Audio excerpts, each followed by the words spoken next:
ఇవన్నీ అంశాలను ప్రశ్నించడానికి ప్రజలు సన్నద్ధమవుతారని భయపడి, రోడ్డెక్కుతారని భయపడి ఈరోజు వైట్ పేపర్ల పేరుతో రోజుకొక వైట్ పేపర్ అంటావు, రోజుకొక అబద్ధం ప్రచారం చేస్తూ ఉన్నావు, రోజుకొక టాపిక్ డైవర్షన్. ఏ రకంగా కరెక్ట్? ఇది న్యాయమా మనం చేస్తూ ఉండేది? ప్రతి ఒక్కరం కూడా ఆలోచన చేయాలి. వీళ్ళు చేస్తూ ఉన్న వైట్ పేపర్స్లో నుంచి ముఖ్యమైన అంశాలు మాట్లాడతారు. పోలవరం గురించి మాట్లాడారు. అసలు నిజంగా నేను ఒకసారి ఆలోచన చేయాలి, అసలు పోలవరం అనే సబ్జెక్ట్ ఏమిటి అని. పూర్తి డ్యామ్ ఫోటో వేయమ్మా, ఒకసారి చూపించు. ఒకసారి పోలవరం అన్నది, ఇది పోలవరం ప్రాజెక్టు, ఇది స్పిల్వే. అందరు ఈ ఫోటో ఒకసారి గమనించండి ఒకసారి, ప్రతి ఒక్కరు కూడా. ఎందుకంటే అది అర్థం కావాలి సార్, పోలవరం అనేది ఏమిటి అనేది, ఏం తప్పులు జరిగినాయి అనేది. ఈ పోలవరం అనేది, ఇది పోలవరం ప్రాజెక్ట్. ఈ స్పిల్వే ప్రాజెక్ట్, ఈ ముందర మీ ఫోటోలో కనిపించేది స్పిల్వే. ఈ స్పిల్వే అనేది పూర్తి అవుతేనే నీకు అటువైపున నువ్వు డ్యామ్ కడితే ఆ డ్యామ్ నువ్వు కట్టినప్పుడు నీళ్లు నిలుస్తాయి. ఆ నీళ్లు డైవర్ట్ అయ్యి ఈ స్పిల్వే గేట్ల ద్వారా నీళ్లు బయటికి రావాలా. అలా రాకపోతే ఆ నీళ్లు ఎక్కడికి పోతాయి? చంద్రబాబు నాయుడు ఏం చేసినాడు? ఈ స్పిల్వే పనులు పూర్తి చేయలే. ఫౌండేషన్ లెవెల్లోనే ఆ స్పిల్వే పనులు ఆపేసినాడు. ఎందుకు స్పిల్వే ఫోటో చూపించిన ఒకసారి. ఫౌండేషన్ లెవెల్లోనే ఆపేసినాడు. ఇప్పుడు నెక్స్ట్ ఇంకో ఫోటో. అది ఒక వైపున ఆపేసి రెండో వైపున కాఫర్ డ్యామ్ కట్టడం మొదలుపెట్టాడు. కాఫర్ డ్యామ్ అంటే ఏంది? వాటర్ ఫ్లోను ఆపి నువ్వు మెయిన్ డ్యామ్ పనులు చేసుకునే స్ట్రక్చర్ను కాఫర్ డ్యామ్ అంటారు. సో కాఫర్ డ్యామ్ అనేది ఫస్ట్ కాఫర్ డ్యామ్ కడుతున్నావు, తర్వాత గ్యాప్ ఇచ్చి ఇంకొక కాఫర్ డ్యామ్ ఇటువైపున కడుతున్నావు. ఎందుకంటే నీళ్ళు అటువైపు నుంచి రాకూడదు కాబట్టి. మధ్యలో నువ్వు మెయిన్ డ్యామ్ కడతావు. ఈ రెండు కాఫర్ డ్యామ్ స్ట్రక్చర్స్ మధ్యలో నువ్వు మెయిన్ డ్యామ్ కడతావు. That is rock filled main dam కడతావు. అది డిజైన్. ఈ కాఫర్ డ్యామ్లు అనేది ఎందుకు కడతావు? ఆ మెయిన్ డ్యామ్ పనులకు నువ్వు అబ్స్ట్రక్షన్ లేకోకుండా, నీళ్లు రాకుండా పని ఫెసిలిటేట్ చేయడం కోసం నువ్వు కడతావు. ఈ రెండు మెయిన్ కాఫర్ డ్యాములు అనేది నువ్వు ఎప్పుడు కట్టాలి? స్పిల్వే పనులు పూర్తి చేసిన తర్వాత కట్టాలి. నువ్వేం చేసినావు? ప్రీవియస్ స్లైడ్కి పోమ్మా. స్పిల్వే పనులు పూర్తి కాకుండా, ఫస్ట్ ఫోటోకి పోమ్మా. స్పిల్వే పనులు పూర్తి కాకుండా కాఫర్ డ్యామ్ కట్టడం మొదలుపెట్టాం. ఒకవేళ ఆ కాఫర్ డ్యామ్ నువ్వు పూర్తిగా కట్టేసి ఉంటే నీళ్ళు ఎక్కడికి పోతాయి? నీళ్ళు ఎలా పోతాయి బయటికి? స్పిల్వే పనులు పూర్తి కాలా, నీళ్లు డైవర్ట్ చేయలేవు నువ్వు. ఎందుకంటే స్పిల్వే పనులు పూర్తి కాలేదు. నువ్వు కాఫర్ డ్యామ్ పూర్తి చేసేసిందంటే నీళ్ళు ఎక్కడికి పోతాయి? ఎలా పోతాయి? సో నీళ్లు ఎక్కడికి పోతాయి, ఎలా పోతాయి అనే దానికి సమాధానం లేదు. కాబట్టి ఏం చేసావు? కాఫర్ డ్యామ్లో గ్యాప్లు ఇడిచిపెట్టేసినావు. అదిగో గ్యాప్లు కనిపిస్తా ఉన్నాయి చూడు. ఆ కాఫర్ డ్యామ్స్లో, రెండు కాఫర్ డ్యామ్స్లో ఆ మాదిరి గ్యాప్లు ఇడిచిపెట్టేసినావు నీళ్ళు పోవడానికి. మరి నీళ్లు ఎలా పోతాయి? ఆ గ్యాప్లో నుంచి పోవాలి కదా. సో 2400 మీటర్ల విస్తీర్ణం ఉన్న గోదావరి నది, 2400 మీటర్ల విస్తీర్ణం ఉన్న గోదావరి నది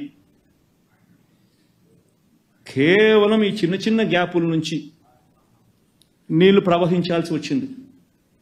ఎందుకంటే మిగతా చోట కాఫర్ డ్యామ్ అడ్డం ఉంది. స్పిల్వే పనులు కాల, స్పిల్వే పైపు నుంచి నీళ్లు రావు. సో ఆ రెండు గ్యాపుల నుంచి నది పోవాల్సి వచ్చింది. సో ఏమవుతుంది? 2400 మీటర్ల విస్తీర్ణంలో పోవాల్సిన గోదావరి నది, కాఫర్ డ్యామ్ ఉంది కాబట్టి మధ్యలో గ్యాపుల్లో నుంచి పోవాల్సి వచ్చింది. సో ఆ గ్యాపుల్లో మాత్రమే నది పోయేసరికి ఏమైంది? వెలాసిటీ పెరుగుతుంది, విస్తీర్ణం తగ్గింది, ఆటోమేటిక్లీ వెలాసిటీ పెరుగుతుంది. వెలాసిటీ పెరిగితే ఏమవుతుంది? స్కౌరింగ్ జరుగుతుంది. స్కౌరింగ్ జరిగింది. స్కౌరింగ్ జరిగితే ఏమైంది? కింద 22 మీటర్ల నుంచి 33 మీటర్ల డైఫ్రమ్ వాల్, అంటే కాఫర్ డ్యామ్ కింద ఉన్న స్ట్రక్చర్ను, ఫౌండేషన్ స్ట్రక్చర్ను డైఫ్రమ్ వాల్ అంటారు. It is nothing but foundation. పైన వచ్చేది కాఫర్ డ్యామ్, కింద వచ్చేది డైఫ్రమ్ వాల్, ఫౌండేషన్ మొత్తం ఎగిరిపోయినాయి స్కౌరింగ్ జరిగి. పైగా చంద్రబాబు నాయుడు చేసి తప్పేంది? కాఫర్ డ్యామ్లో ఒకవైపున మొదలుపెట్టినట్టుగానే మెయిన్ డ్యామ్ కూడా మొదలుపెట్టాడు. 2 కాఫర్ డ్యాములు పూర్తి చేయకుండా మధ్యలో మెయిన్ డ్యామ్ కూడా మొదలుపెట్టాడు. మెయిన్ డ్యామ్కు సంబంధించిన డైఫ్రమ్ వాల్ కూడా అయిపోయింది. అప్పటికి ఏమైంది? అప్పుడు ఈ స్కౌరింగ్ కాఫర్ డ్యామ్ను ఎత్తింది, మెయిన్ డ్యామ్ డైఫ్రమ్ వాల్ను కూడా ఎత్తేసింది. సో మొత్తం 3 చోట్ల 3 డైఫ్రమ్ వాల్స్ ఈ గ్యాపుల్లో నుంచి నీళ్లు పోవాల్సిన పరిస్థితులు పోక తప్పలేదు. కాబట్టి వెలాసిటీ ఆఫ్ ది వాటర్ పెరిగి స్కౌరింగ్ వల్ల పూర్తిగా ఎత్తేసింది. అసలు ఎవడన్నా బుద్ధునోడు ఎవడన్నా కానీ ఇది చేస్తాడా? మీరే ఆలోచన చేయండి. అందరూ విఘ్నత కలిగిన డిగ్రీలు చదువుకున్న జర్నలిస్టులు మీరంతా. ఒక ప్రాజెక్ట్ కట్టేసరికి ప్రణాళికాబద్ధంగా కట్టాలి. ఫస్ట్ స్పిల్వే అయిపోవాలి, so that diversion of water can take place when the coffer dam is put in place.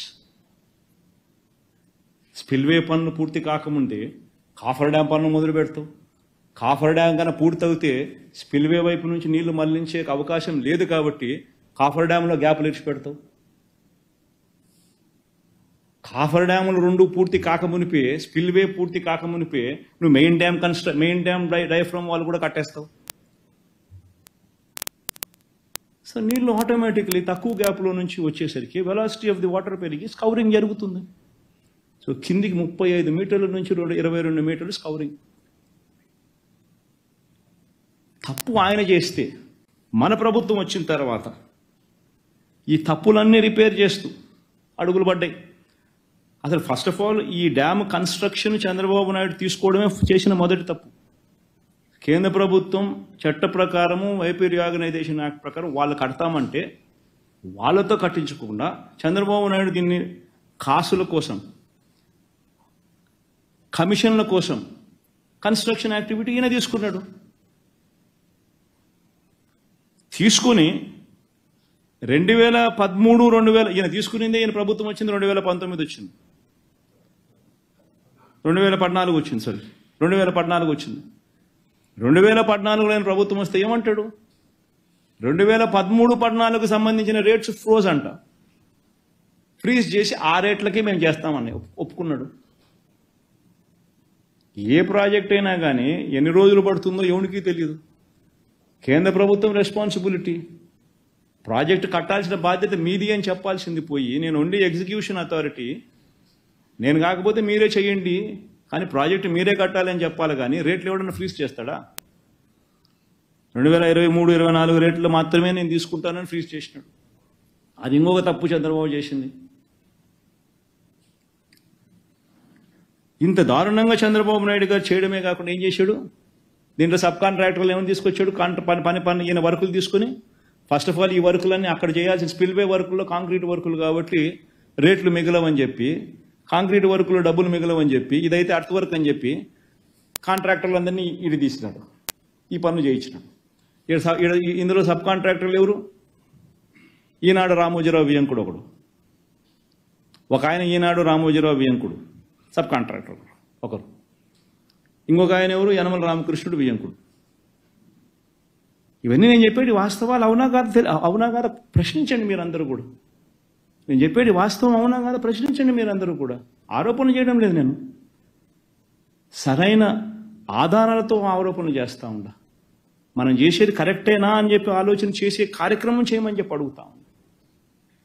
నువ్వు స్పిల్వే వర్కులు ఎందుకు చేయలేదు?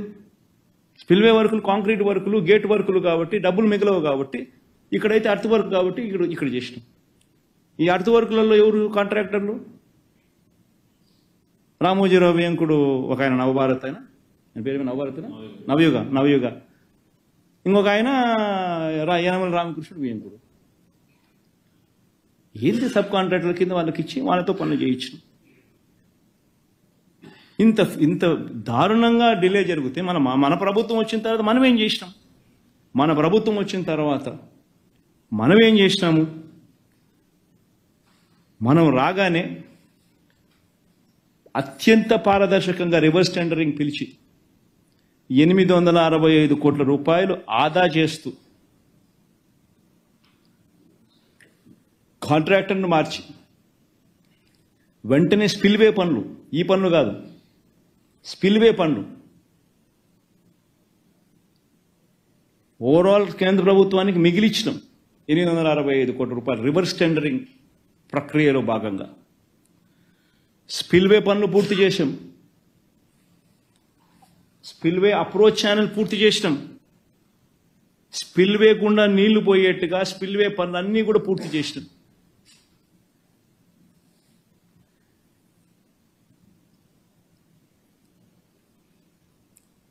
అప్రోచ్ ఛానల్లో దిగువ కాఫర్ డ్యాము, ఎగువ కాఫర్ డ్యాముల్లోని గ్యాప్లకు సంబంధించి కాంక్రీట్ నిర్మాణం పూర్తి చేసినాం.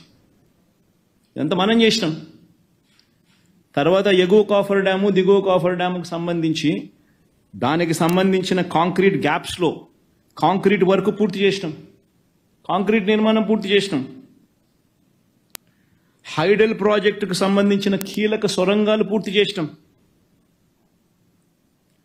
ఇవన్నీ మనం చేశాం కాబట్టే 2021 జూన్ 11వ తారీఖున గోదావరి నదిని ఒక చారిత్రాత్మక ఘటం మళ్లించాం స్పిల్వే మీద నుంచి.